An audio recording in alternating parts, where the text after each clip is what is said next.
Chetna,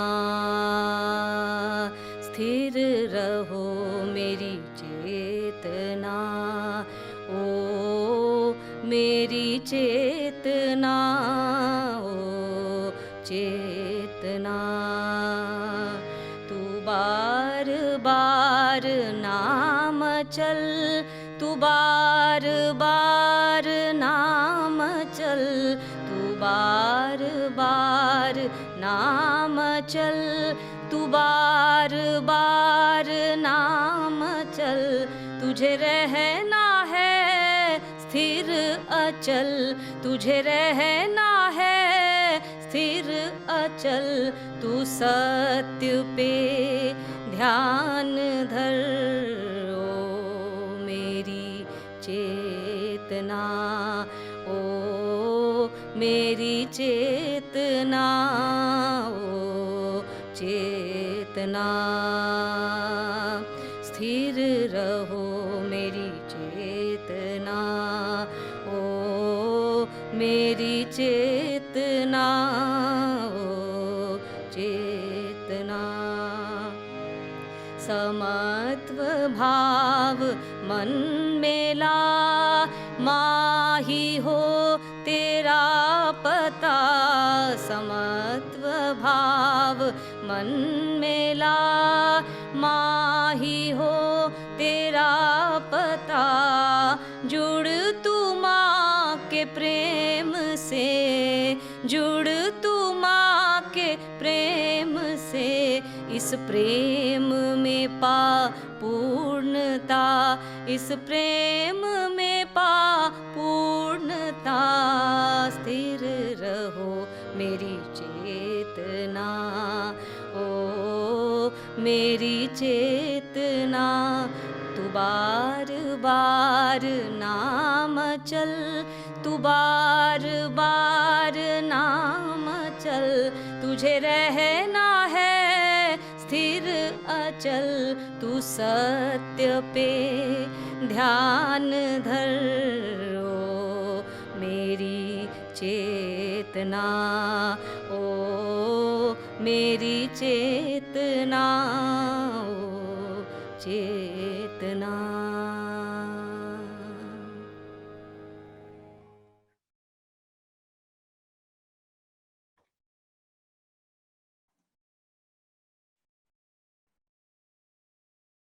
Namaste, my dear brothers and sisters. The love and blessings of the Mother and Sri Aurobindo to all of you from Sri Aurobindo Ashram, Delhi branch. Today's Yes Talk is on equanimity, and this devotional song that you heard matched it so well. It talked about the stability of consciousness or the mind, which is what equanimity is about. And then it also suggested at least 2 solutions for achieving that equanimity. Let the mind be rooted in truth. And since truth is one, it will give stability to the mind. But then if that seems too difficult, it said take refuge in the love of the mother. Because that is easier. Be a child of the mother, take refuge in her love. And that is what, again, gives a sense of protection, security, and the feeling that, yes, nothing can make me miserable anymore. And therefore, one can be stable and achieve that equanimity. The speaker today is Dr. Aditi Kaul, and I think I'm preeminently qualified to introduce her because I have known her for less than 6 months. Although she is young, she is far ahead of her years, emotionally, intellectually, and spiritually. By qualification, she is a psychologist. She has a master's degree in psychology, which was followed up with a doctorate, for which her research work was focused on work engagement. After that, she did a 2-semester course on Indian psychology, especially with reference to the works of Sri Aurobindo and the Mother at the Indian Psychology Institute in Pondicherry. Since then, she has been working towards bringing the perennial wisdom of self-knowledge to the field of education. So from organizational behavior, she's made a little shift towards education and develop ways to facilitate integral way of living. In fact, these days, these are two main subjects to work towards better education and how to put the integral philosophy into practice, how to live it. Currently, she is a resident volunteer at Sri Aurobindo Ashram Delhi branch, and that's how she's also closely associated. In fact, she's a very important member of the YES team. And along with that, she also is on the faculty of the Oro University as a guest faculty, where she teaches integral psychology and Sri Aurobindo studies. She also conducts online sessions focused on dialogue-based inquiry and self-exploration. So with that introduction, although I could go on more and more, but that will only embarrass her because I know she is very humble by temperament, more conscious of her limitations than her exceptional qualities of the head and the heart. And therefore, if I expand on them, it will firstly embarrass her. And secondly, you are here to listen to her, not about her. So over to Aditi.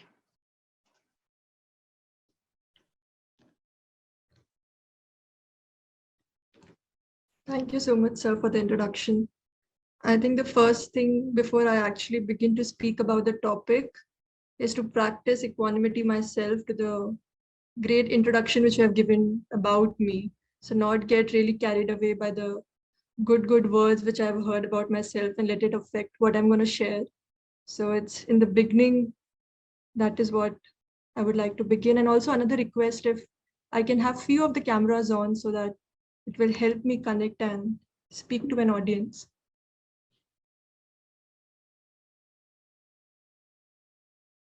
Yes, thank you. So as all of you know, the topic for our discussion today is equanimity as a doorway to delight. So the three words which are very evident in the topic is equanimity, doorway, and delight. And both the words equanimity and delight gives us a lot of hope and a kind of positivity that one is something which we know that we should practice, and one is something which we want to achieve. So equanimity is that we is like, yeah, one should be equanimous, one should be equanimous. And what are we looking for? We are looking for delight. And in our everyday language, delight may be really like a long distant goal. The simplification which we feel of it is, if you ask somebody and stop, what do you want? I want to be happy. So the simplified version or the diluted version of delight, which we understand in our everyday life, is happy. That all of our understanding, all of our practices. Sorry, my laptop just crashed, so it just is shut now. So I'm trying to use my phone to log in. So my apologies for the inconvenience. I hope all of you can see me and hear me. So this is what happens when you talk about equanimity. Life presents you with situations which force you to not be equanimous in the very moment and try. So that exactly is what just happened with me. In the last 1 year, I've had this laptop, never had it just stopped in the middle. And this is the first time it happened. So maybe let's see if it restarts, I will reconnect with the laptop. Otherwise, I'll go on with the phone if everybody's fine with it.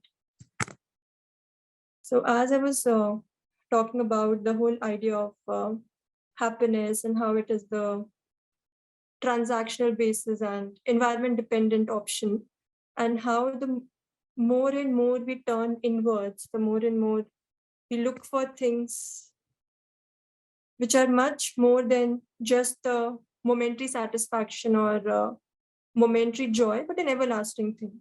So all of us are looking for things which are much more rooted in nature, plus which are much more long lasting. So it is an experience which we are looking for, from where we can actually interact in the world, explore the world. So for example, all of us have gathered here to get some glimpse of really what we can take from this discussion, or is there something which we have to offer. So there's a sense of seeking all of us carry to know something tangible so that we can reach the intangible. So the sense which we have that, yes, there is much more to what meets the eye. We are looking for, say, words from people or discussions from people to maybe get something which connects to you. So we are looking for a tool on the outside which helps us to go inside. So there's a sense of secret seeking which all of us carry. The experience of equanimity or just the idea of walking the path of, say, yoga or self-exploration converts that silent seeking into courageous exploration. So that is what the doorway talks about. That is what the process is. So all of us carry that tiny aspiration that, yes, we want to become better. Yes, we want to have a much more wider experience of life, or we want to have much wider perspective of life. But then it's like really that somewhere in the little corner of our heart or mind, and we just carry on with our everyday life because we are so engaged with the action reaction exchange which we have with the world. So the world gives us a stimulus, we react. The world gives us a stimulus, we react. And in all that, there's just one tiny space which is like, yes, yes, one day something bigger will happen or something better will happen. So there is a mental idea or a mental notion of what it looks like to be on the other side. But to actually cross that bridge, to actually go on the other side, there's a lot of effort which is required from our end. And that effort really starts with depending on what level of consciousness or what level of our own parts of the being we identify with. So when I speak about the level of consciousness, it's not like I'm really talking about the hierarchy that one is lower than the other. I'm simply talking about where is your sense of identity. So if I'm more of a physical person, what does equanimity look like to me? Or if I'm more of an emotional person, what does equanimity look like to me? Or if I'm more of a mental person. So though the simplest definition of equanimity I understand as, oh, it is evenness of mind. I have to be equal to all the actions and reactions happening in the world. I don't have to react, or I just have to like let it go. But how does this letting go happen in my everyday life? So there's an understanding that, yes, this is what it looks like, but it's the how which really tells us the story. And does the how really matches who we are and how we are, and at what level of evolution we are at, or what stage of consciousness we are at? So the first thing to actually even start walking the path towards equanimity is trying to understand that what is my doorway to it? Like what is my entry point to it? So if I'm more of a mental person, if I'm really able to see things, see, end of the day, what matters is perspective. And in the very moment, for example, whenever, usually why do we seek equanimity? We say that, oh, in the situation, I was not able to control myself. So before the situation, for example, when I say situation, it means any interaction. Usually the two very evident factors in our life which affect our day-to-day actions is either our work or our personal relationships. These are the two fundamental areas where we seek balance. And these are the two places where before the interaction and after the interaction, we always know what is right, what is wrong. It's only during the interaction that we lose control. And that is why we keep talking about that self-discipline, self-control, all of those things are important. So talking about these things makes us, or create rather, a sense of awareness that when I will come in that situation, there's a possibility that I remember that in this situation. So when we talk about walking the path of yoga or walking the path of spirituality or walking the path of self-awareness, doesn't matter what kind of language or what words we use. It is like with what intention are we using these words, and what is the deeper aspiration we carry behind all of these things? So that is what really matters. And in that very moment, what is the one method through which you can really achieve that evenness of mind? That you don't just narrow down your awareness to what is happening, but you immediately take a wider picture. So when we say the simplest activity of, say, stepping back, what does it mean? So the thing is that we are all aware of words, we are all aware of methods, but what we often lack is the application of the method in the moment. And that is where the actual practicality of life comes in. So even the philosophical understanding of equanimity can be through the mind that, yes, this needs to be done. But it is the process of application which brings in the psychological element. And when we bring in the psychological element, which means that we are a more process-oriented approach towards what it looks like. And the moment I say process-oriented approach, it means that what can be done in the moment. And in the moment, I have control over what I create, and I also have a control on how I respond. So I have both that what am I offering, and what is offered to me, how am I receiving. So both the way, offering is in my control, receiving is in my control. Interpretation to a large extent is in my control. So whatever is happening on this side of the situation, that is what I can have a certain sense of control. And that certain sense of control can only happen when I'm not too much identified with the situation or with the person involved, but I'm more able to see it from a wider perspective. And how can I see from a wider perspective? If I'm on daily basis creating that wider perspective, because it is not just a one-day job that, okay, I know this needs to be done. Because what happens is when we are interacting in the world, predominantly what is active is our survival mode. Because usually most of us are rooted in our physical consciousness. And physical consciousness is predominantly meant for self-preservation. That you are operating in the world, we'll make sure that you're fed well, you are able to navigate your way, and just that you're actually being able to exist. So that is predominantly the function of physical consciousness. And if you're doing that pretty much okay, then there's not so much of need for higher pursuit, so to speak, that I want to know the divine, or want to become the divine, or I want to know what delight is. Then I'm very much happy in a very transactional association with the world, and I'm okay.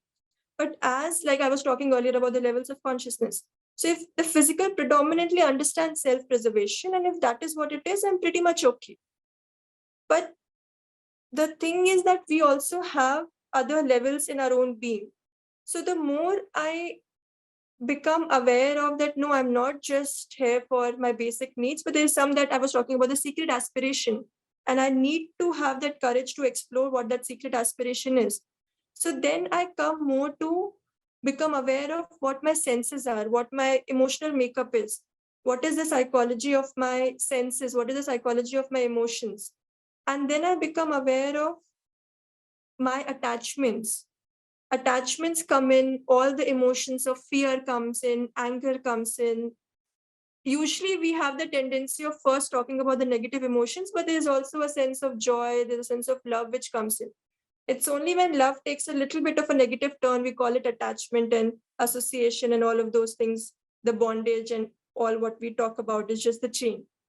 But essentially what happens is that just a little more when we go, we realize that attachment is something which has its place. Because the moment we say that one should not do it, the immediate response from our own being is that we do it more. It is like that very simple thing we often give example of. Now, the moment I'll tell you don't think of the elephant, the first thing you will do is think about the elephant. Like that's the nature of mind. That is how emotions, that is how the desire self hijacks the mind.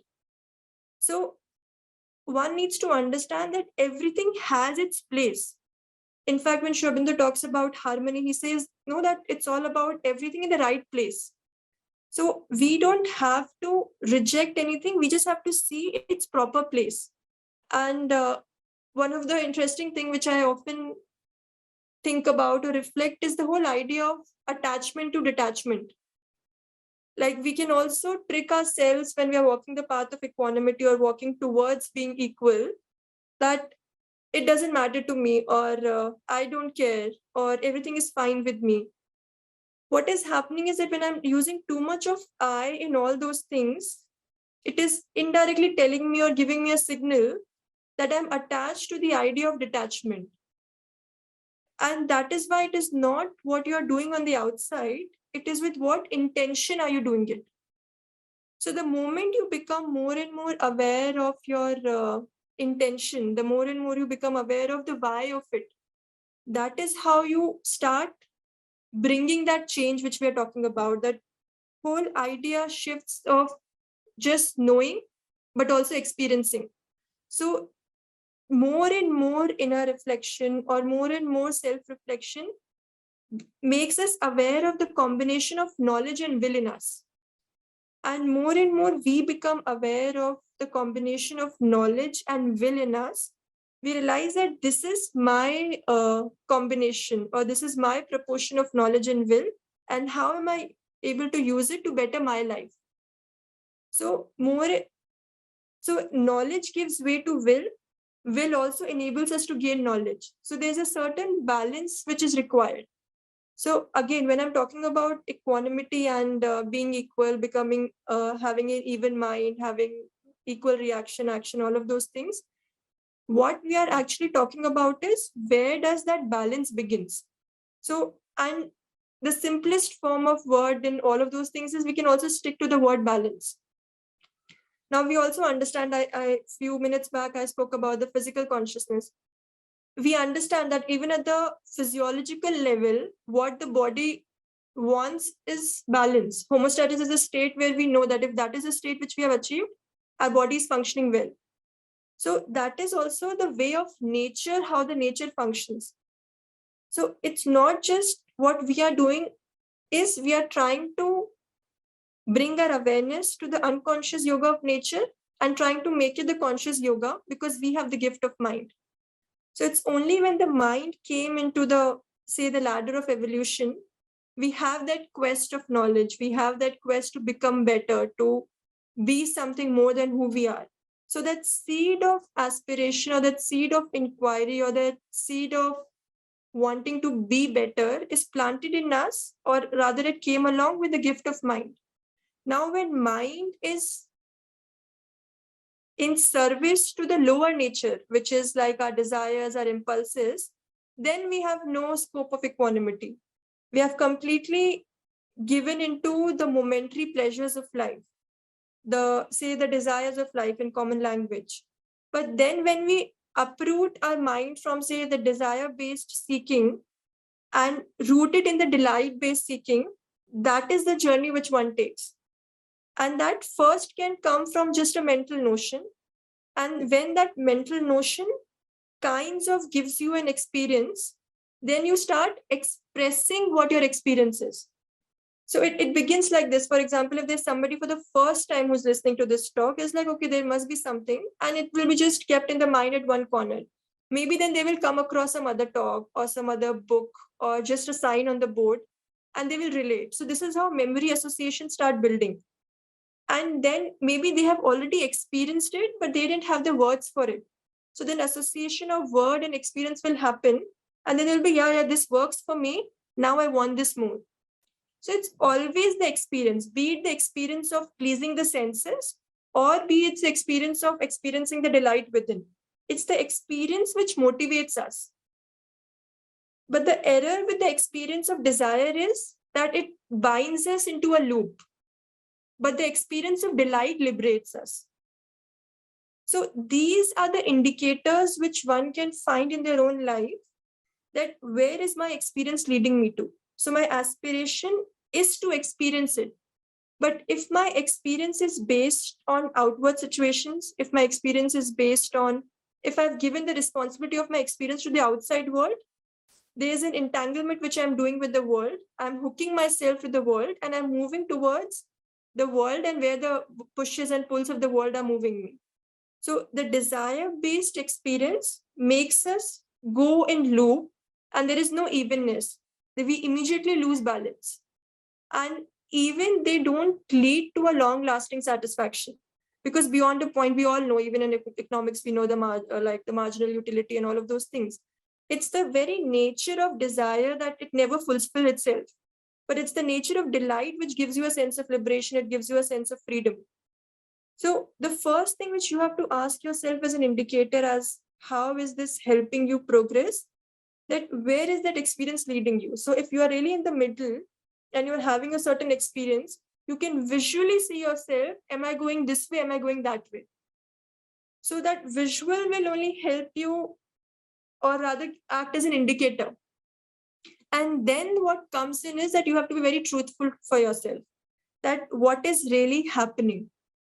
Because first thing and foremost important thing is how much truthful we are to our own self. forget about to the other person or to the closest person or to the world, but it begins with how truthful I am to myself.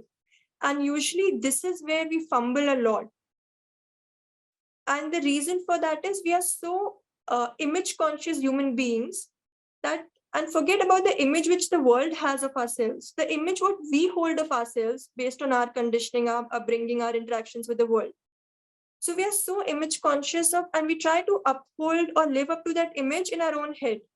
So even if I'm doing something which is not related to my what I think I am, that is what gives rise to conflict. And again, if you're looking at it from the other side, if you're looking at it from, say, the delight side, that conflict will help you grow. But if you're looking from the desire side, you will immediately suppress the conflict and move more towards the desire and hope that the desire will resolve the conflict. And that is how we lose balance. So again, that becomes an indicator, like if I'm going outward to go inward, that's an error. Like we say that, okay, go out, do this, do that, you might find this, or it will keep you busy, or it will keep you engaged. Or we think that, okay, if I'm sad, I will do this, or I will interact with this person. Yes, these are temporary reliefs. There's no doubt that they have some merit to them. But what we are saying is all of those things, if we are doing it with an awareness that ultimately the goal is to move inward. So again, we talk about that near to the far approach. So immediately it's not that I will say that, okay, I don't need anybody in the world, I'm self-sufficient. That is not what I'm saying. I'm saying that every action should stem from an element of awareness. So even if I'm engaging with the world, I'm engaging with an element of awareness to it. So that is how I have that responsibility. That is what I have power. So the world is not making me a slave. I am going out in the world with an awareness and with the responsibility that I will come back. So it's the to and fro with the world with awareness that helps us also evolve, because I can't evolve just sitting in one room. I need human interaction. I need exploration. But am I dependent on that exploration, or I'm well equipped to use that exploration to grow? Again, it brings down to what am I seeking, or what is that one aspiration which I carry in my life? So if that aspiration is truth seeking, if that aspiration is delight seeking, then that is what is very fundamental to achieve that oneness which I am talking about. But for achieving that oneness, one needs to begin. So even if you look at equality from, say, Sri Aurobindo's perspective, like Sri Aurobindo has often referred to equanimity as equality, because he's talking more about the active engagement with the world. So he's not talking about just a state to achieve, but also the application of that state. Because if all of us understand even the basics of integral yoga or integral philosophy, it is all about transformation. It is all about active engagement with the world from the right space within. And the more you become aware of that right space within, that silent space, that divine space, whatever you want to call it, the more and more every action is rooted in that space, the more and more joy you feel in the world. So the world then no more is a prison, it is a field of play, it is a play of ananda, it's a space for delight. And that is again becomes another indicator. So I'm also talking about indicators so that you kind of do that little match the following with your life and see that, okay, is this indicator working for me? Or is this indicator which sounds appropriate for my current association in the world? So if, like, there's one place which I read, I don't remember who said it, but the true understanding or the true check of, say, being or experiencing the state of vairagya is if that there is a joy in it. So there is a joy in renunciation, and that is what inner renunciation is. So it's not about disengaging with the world, but engaging from a space which gives you joy and delight because you own nothing. Because all those negative emotions which we talk about, or all those problems which we encounter, all those problems are essentially problems of identity, because we identify with the situation, because we identify with the action, because we are more identified with my version of the story. I'm more identified with what my thought process is. And if I face any opposition in the world, I immediately lose my temper, or I lose my balance, or I'm like, no, that versus comes in, that me against the world. So all of those things happen because our mind is not disciplined enough to see things in totality. Our senses are not disciplined enough to work in balance, to work in proportion.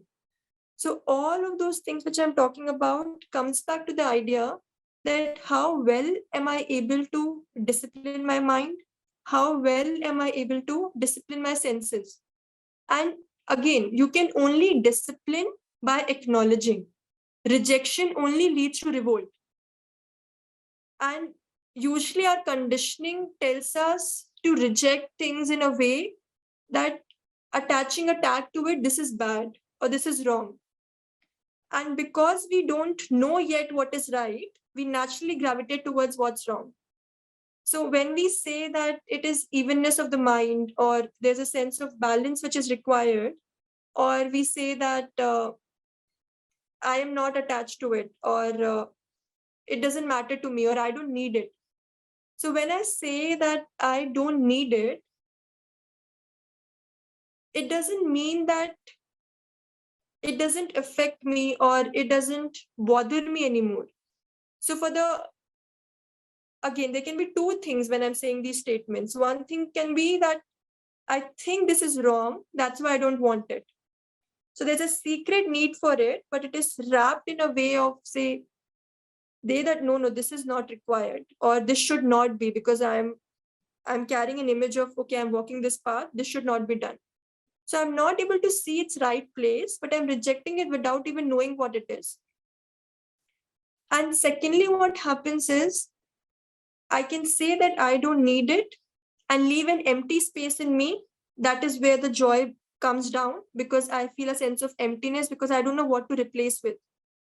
But if in my heart or in my mind, I've replaced the desire with the divine within me, then I can immediately give in. Like I can drop things. So then dropping will not be an effort. It will be a natural byproduct because that place is full. You go out shopping because you feel that there's a need for something. You go out, you buy it, and you bring and you come back home.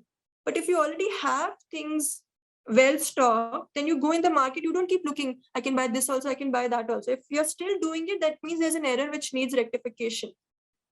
So I can only drop things, I can only achieve that state what we're talking about when I'm full within. And what is that is filling me? That is the delight which is filling me. That is the divine within which is filling me.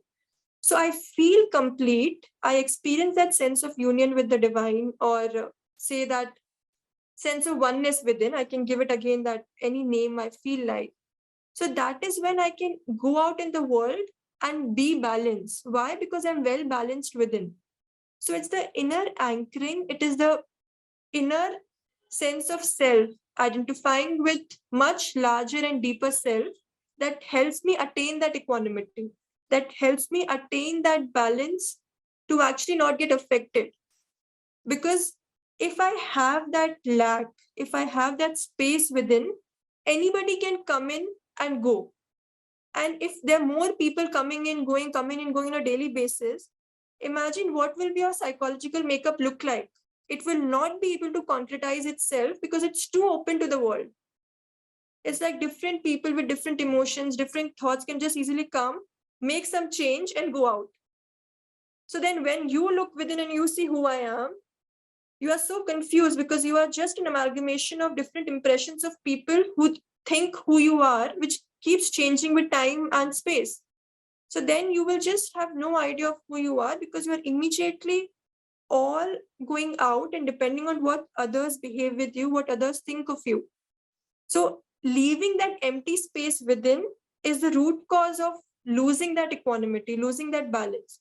But if there's no lack here, if there is no empty space here, it is filled with joy and delight and that sense of self and deeper aspiration, then the engagement is much easier because the interaction is then very situation based.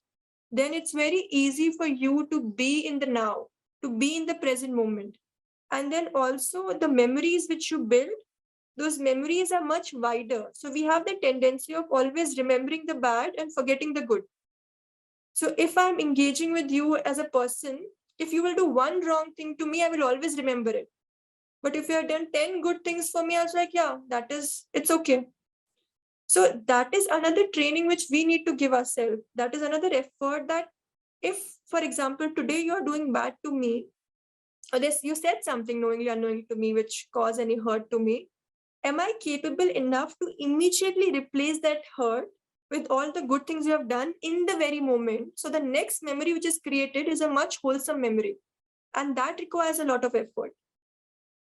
So when you're doing good to me or when you're being nice to me, then I'm not thinking of the bad parts. But when you're doing anything which is not suiting well with me, I'm keeping and making that a memory and keeping it forever. So that is another area which we can work on, because essentially we keep talking about being in the present moment, but usually all of us are majorly driven by our memories of place, memory of people. Because again, when I said about the self-preservation principle, we try to remember things how they made us feel in the past so that we feel we are well equipped in the present. But if we focus too much on the past memory, we lose what the present experience is. So what we are actually doing is going from memory to memory and not from moment to moment. So that is another indicator for us to see that if I'm really looking for that joy, if I'm really looking for that, say, ananda, or looking for the delight in my life, am I going from moment to moment, or if I'm going from memory to memory? So that is another indicator which you can see. That's another indicator which can help you really bring that secret seeking in a courageous exploration. And that is what will motivate us. That is what will inspire you to walk the path.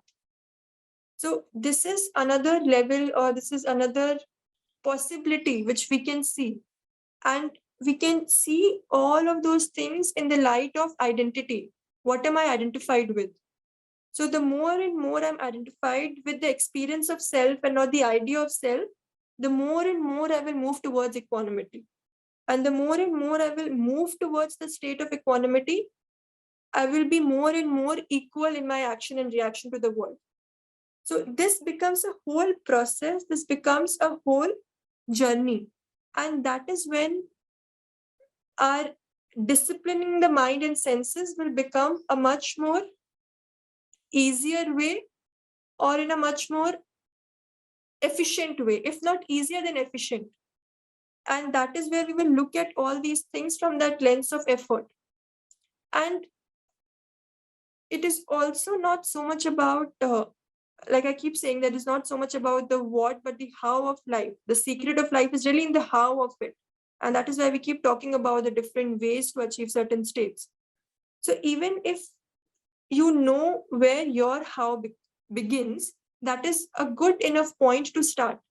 So even if you're looking for, say, in the integral paradigm, Shobinda has spoken about different aspects of equality. He has spoken about, say, method of endurance, method of indifference, or submission to the will of the divine. All these aspects, he has clubbed them and spoken about as a passive state of equality, which means that this is what is how I receive from the world. So if I'm more of a person towards will, so it's endurance. That, okay, whatever the life or whatever the circumstances are throwing at me, I will endure it. I will be very, like, really sharpen myself and be very resistant to all the shocks of life. So if I'm more of, say, a vital person, or I'm much more have that capacity and strength, endurance is my way to be, that no matter what life throws at me, I will endure. So that is one of the way of looking at the beginning of how being equanimous looks like to you. Then as you move a little ahead, you will also see the method of indifference, which is more of a calm superiority. That, okay, these things are happening to me, but I'm okay because I can see them from a distance. So it's not that I am not being associated with it, or it's not affecting me. It is affecting me, but it is affecting a part of my nature. So again, that is where the role of understanding our psychological makeup comes in, understanding our personality comes in. That I'm not just my mind or my emotions or body, there's much more to me. And even if something is affecting me, Is it affecting a portion of my mind? It is affecting my emotions, or what aspect of my life it is affecting? So it's really seeing yourself in the multiple forms, but being aware and being rooted in the unity of yourself. So if we get lost in the multiplicity of our personality, that is when we lose equanimity. But if we are rooted in the unity, we can see the different parts that, okay, this is my mind, these are the thoughts which are running, these are my emotions which are playing some kind of game with me. This is my body which has certain ailment to it, or certain thing which is out of balance. But I'm seeing them from a distance, and I'm rooted much more in a wider perspective. And that is where the indifference comes in. So it is not so much of a passive indifference that I don't care, but okay, I know it is affecting, but I'm better. I can do better, and I know. And then when we achieve that certain sense of, say, active indifference, it naturally leads us to the submission to the divine will. Now, again, when I say submission to the divine will, it depends on from where you're looking at. So, like in the beginning, I told you, if you're looking from the desire angle or the delight angle, everything changes. So, if I really want to fulfill my desire, and if I really want to trick myself, I can say that, okay, whatever I'm doing, it's divine will. So it's not about what you say, it's about how you say. For something which I want to fulfill, I can say it's like more of expression. It's like Prabhu ki yahi ichha hai. Or it can be like Prabhu ki ichha. So I can say it in a very dejected manner that, okay, what can I do? It's the divine who wills it. Or I can be very joyful and very delightful in that sense that, oh, this is divine's will. This is what I've come on the planet to do. So it's not so much about what you are saying, but from where or what level of consciousness or what state of being you are saying, that is what creates the action. Because end of the day, it's all about intangible things. No, tangible things are just a source to tap into that intangible. That is what we're doing here right now. So that submission is a very, very active surrender. So there is a human effort involved in it, with that awareness that it's ultimately the grace. So I'm not identified with the effort. I'm offering that effort in service to the higher. So that is why the combination of effort and grace is working for me. And the moment I realize the active form of surrender, the moment I realize the active form of expression of that higher in the world, or to going from the lower to the higher nature, the natural way is to be happy, to be delightful. Then there is no that if this will happen, then I will do that. So there is no match the following happening in the world anymore. It's the state from where you operate. And in that state, then happiness, joy, sorrow, negativity, anger, all of those things just become an experience. So you experience all these things. Even seeking that delight or even being equanimous does not shield you from all these experiences. It's not that, for example, right now, the moment I started this conversation with all of you, suddenly my laptop got switched off.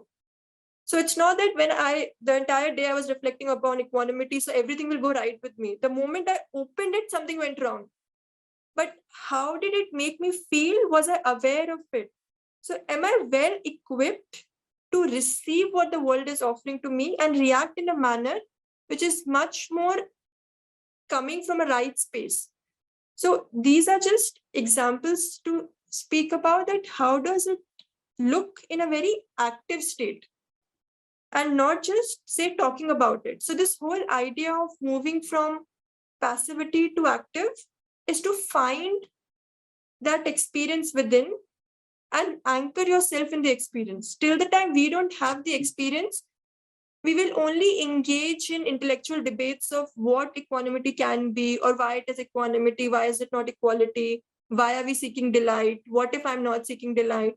All these intellectual debates, of course, do have a purpose.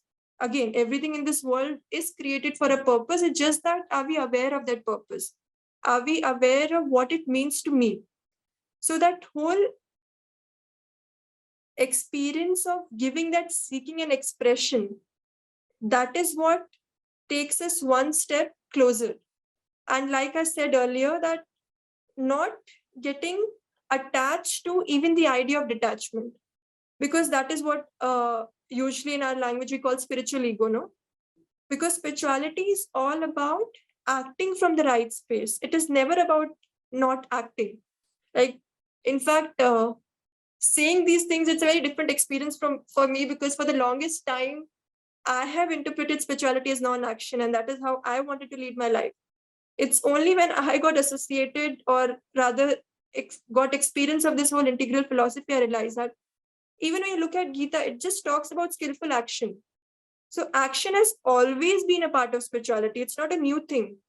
It is that from what space in you are acting, for what purpose are you acting? So is your approach more process oriented? Is your approach more product oriented or result oriented? Are you more image conscious, or are you more willing to experience the like living consciously? So is it more image conscious or conscious living? Is it more about giving into the conditioning, or it is more about being really aware of what level of consciousness are you operating? So these are the choices which you make, which gives you that window to that exploration. And once you start with that journey, once you start with that exploration, all of these endurance, indifference, submission, all these things will come in your experience. And maybe not successively, but simultaneously. That's a possibility that at some level you are enduring, at some level you are able to achieve calm superiority, at some level which you really don't know, you're like, divine, you help me. So all of those things, we talk about it in a linear fashion because mind understands like this. But the moment you step just a little above the mind, where all these divisions stop, there's an expression of unity. That is when you see, yeah, equanimity is the most natural state to be. That is where you will actually experience the world. Otherwise, you're just identified with the tiny aspect of the world. You will never be able to experience the wholeness of things if you're identified with a part of it. The part may look like whole to you, but if the part is what looks like whole to you in your experience, you will still strive for something more higher, something more deeper. Because your experience never lies. It's the partial understanding, which we term as ignorance, which is like the base of all these things. So all we need to do is try and see the unity behind everything. So another secret, or the secret of pursuing delight or experiencing delight, is to seeing the oneness in the world, to seeing the unity. When even we are talking about moving from passive equanimity to active equanimity, we're essentially talking about how can one be seeking or experiencing active equanimity when one is able to see the unity in the world.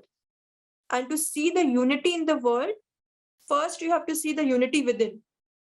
So if I'm able to see that oneness within, so oneness in different aspects of my personality, oneness of my outer nature with the inner nature, oneness of my inner nature with the higher. So if I have really done the drill of achieving that oneness within will be a reflection of the oneness outside. And then it becomes again the to and fro, that in and out, in and out, in and out. And that in and out is really then that bridge building. And the more I will build that bridge, I'm really from that space of evenness, I'm building a bridge to delight. So all essentially what I've spoken about and shared is the bridge building, that how do I build that bridge of first unification of my own being. And once I have a certain sense of unification in my own being, how can I put it in practice to achieve that unification with the world? And the moment even I have a slightest experience of oneness with the world, delight is a natural process to be, a natural state to be. And then I cannot just help but love the world, feel the joy in the world, and take everything as an experience. So then I'm not gravitated towards one particular way of being or one particular aspect of the world. The world in its sense is a one place for me, and equanimity is then just a state, and delight is an experience. So I think that is all. I think what comes to me as of now, and maybe if we can ask some questions or anything you want to add as an audience, and if even when you were able to experience that equanimity while I was talking, or there was so much of something was going around in your being, that what is it, what is not, even if you can, while I'm speaking now, if you can just quickly bring your awareness to yourself and give a quick 30-second scan to your parts of the being and see what all the words, or just hearing me out, or just maybe looking at me on the screen, is there something which disturbed your state of being, or something what I said, you rejected it, or something which I said clicked and it's like, yeah, this is a possibility. So even not even if 30 seconds, if 10 seconds you can see and make a small scribble for yourself, it will really concretize what all we have shared in this space for the last couple of minutes. It will really help us be grounded. Like that is what comes to me. And then maybe I can count till 1 to 10 in my mind and then take questions. Maybe that's a right good thing to do as for me. Is that okay? So I can see Manan's hand there. yeah, maybe then I can see what he has to say. Yes, Manan?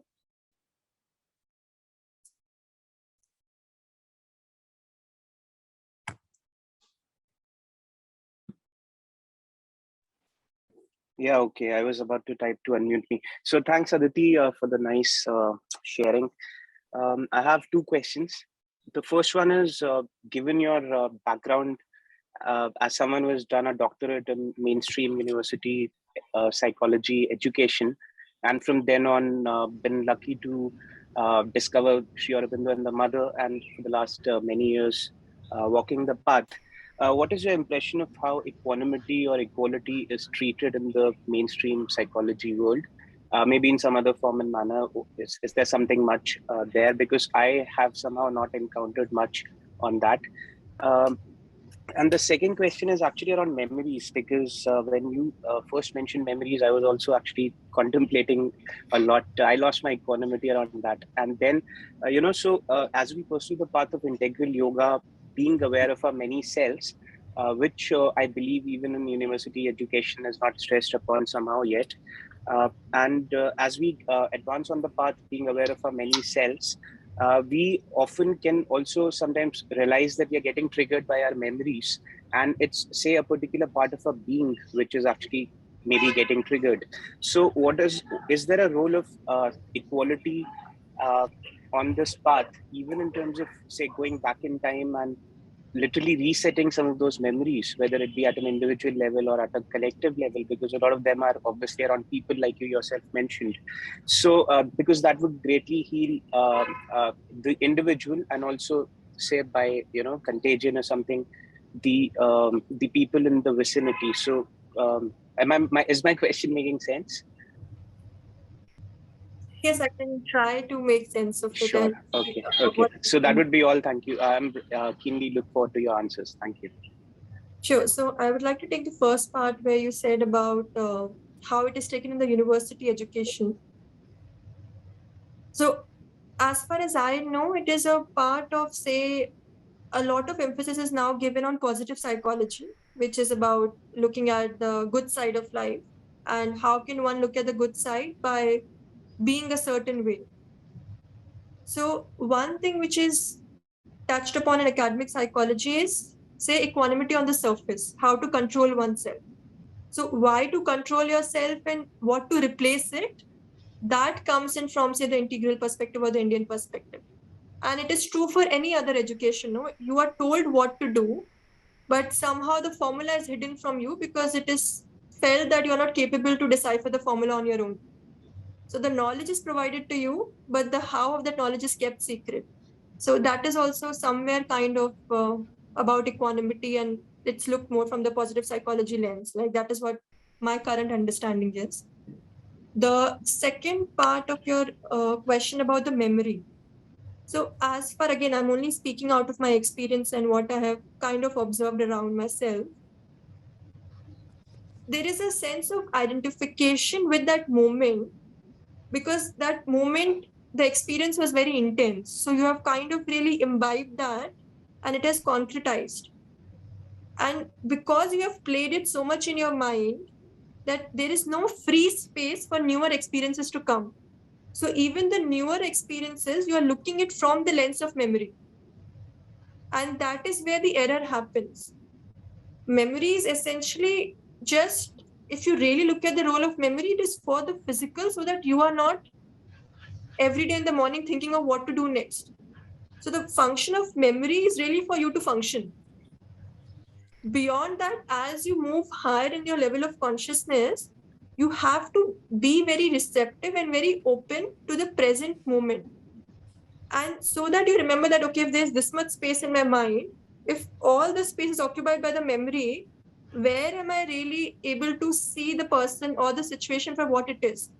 I'm only then playing match the following with the past, and then my past is creating my future in the present. So it's whole that time lapse that happens. So the more and more I recognize that, okay, if my strength is memory, I do remember things. But then where am I placing them in? Am I attached to them, or am I attaching people to them?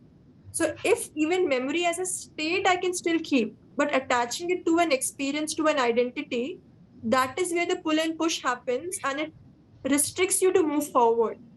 Because then even if you're meeting the person the second time, memory is becoming your introduction, not the person. So you're not even giving the person, what if the person has say moved from point A to B, but you are still at point A. Of course, these things are not that linear like how I'm talking about it, but even if you give it a thought that is this a possibility, what formula works for you, like memory plus present moment, you will be able to discover your own formula. So if for somebody it is 10% memory, 90% present moment, for somebody it can be 20, 80, and so on and so forth. So you have to discover your own formula depending on your own constitution of personality. But remember that there is a formula. So there is not memory completely overtaking your experience. But what place are you giving? That depends upon, again, your own life experiences. And then it becomes very individual. And as we all know that integral yoga, it is about that individual journey and about exploring your own path. So I think that is what in the current moment I would like to offer, and not based on any memory I have of the understanding. So that's where I am right now.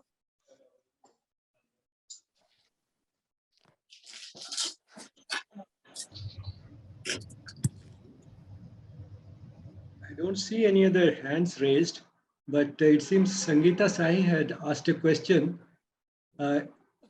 quite at the beginning of the session. Looks like a rather difficult question, but anyway, let me read it out. Aditi, what is the association between the process of application and the supramental force? All I can think of right now is a supramental force helps us to initiate that process, sustain that process, and reach the goal. That is the role of supramental force in the process. Because that is how I have seen it.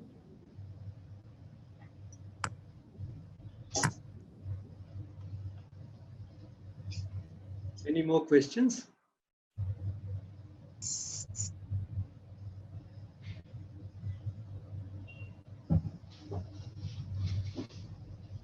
It seems there are no more questions, but I think you would all agree that Aditi came out with flourishing color, with flying colors, to the test that was organized for her by the divine right at the beginning of the session when the computer crashed. In spite of that, it did take a few minutes to get back, but then she was in her true form and managed to do the session beautifully. So to just to make a few points, what she was talking about was essentially how delight differs from happiness.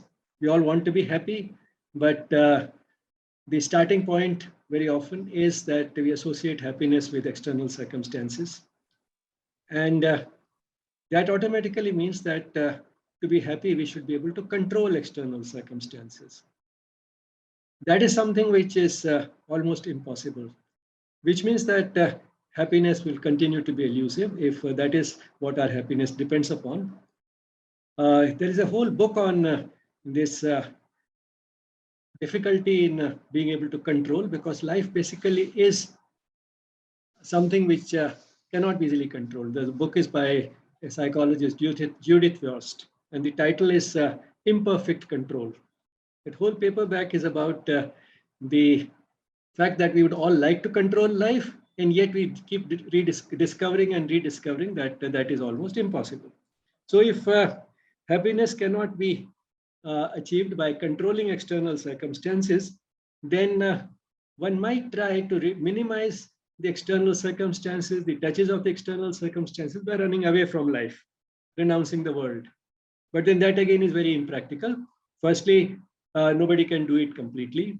Secondly, whether no matter what the type of external circumstances are, how we simplify them, there is an infinite number of ways in which situations which will be perceived as unpleasant will continue to occur.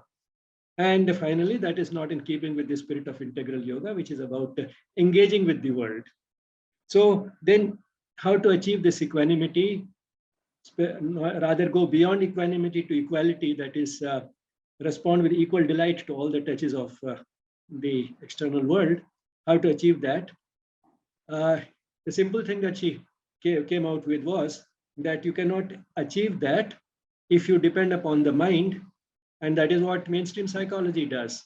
And that's why it fails to give you a clear-cut formula, because you're basically trying to deny the existence of the divine essence, and you're depending upon the mind to achieve equanimity by saying that, well, whatever happens comes with a purpose, it comes with a lesson, and there are situations in which we can see no purpose and derive no lesson if we restrict ourselves to the mental consciousness. So that is where it fails.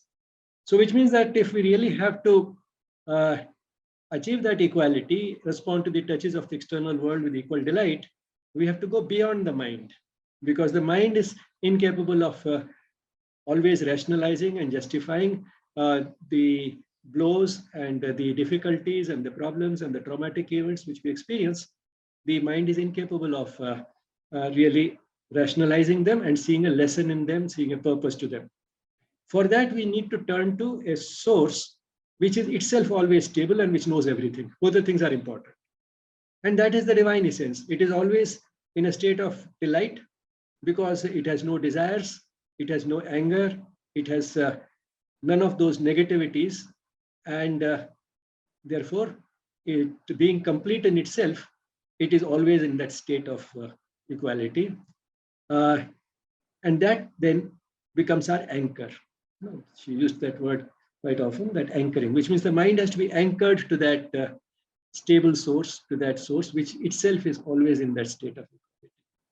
So it's the anchoring of the mind to that which helps us achieve that. And then we are easily able to see where just the mental consciousness may not be able to perceive a purpose to everything, the lesson that we can get from it. And then, our response to it is not just that, well, it is divine will, so I have to accept it. That makes God look like a dictator. But we can go beyond that and surrender ourselves not only to divine will, but also to the divine wisdom.